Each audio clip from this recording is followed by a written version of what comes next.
দীৰ্ঘদিনৰ পৰা অসমৰ বিভিন্ন প্ৰান্তৰ লগতে চতিয়াত সন্ত্ৰাস চলোৱা চোৰটো অৱশেষত আৰক্ষীৰ চালত বিলাসী বাহনৰ ভিতৰত গৰু ছাগলী চুৰ কৰি আৰক্ষী প্ৰশাসনৰ লগতে সাধাৰণ জনতাৰ নিদ্ৰা হৰণ কৰা কুখ্যাত চোৰ ৰমিছউদ্দিন আহমেদ ওৰফে বটুকনক আৰক্ষীয়ে আটক কৰিবলৈ সক্ষম হয়।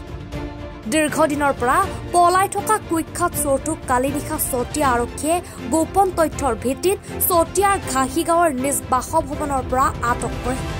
আৰক্ষীয়ে চোৰটোক আটক কৰাৰ লগতে চোৰটোৱে ব্যৱহাৰ কৰা AS12AF4232 নম্বৰৰ এখন বিলাসী বাহনো জব্দ কৰিবলৈ সক্ষম হয়।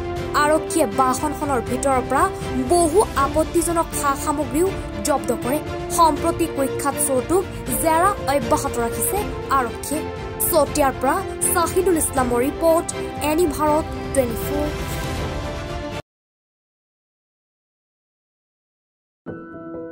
এনি ভাৰত 24ৰ প্ৰথম প্ৰয়াস জুবিন গাৰ্গৰ গীতৰ প্ৰতিযোগিতা। জুবিনৰ গানে কি আনে।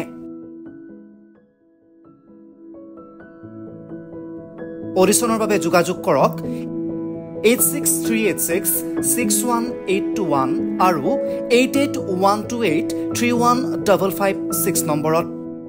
এনি ভাৰত 24 উদ্যোগত এটা নতুন সংগীতৰ প্ৰতিযোগিতা আয়োজন কৰা হৈছে, য'ত মোৰ গানৰ প্ৰতিযোগিতা হ'ব।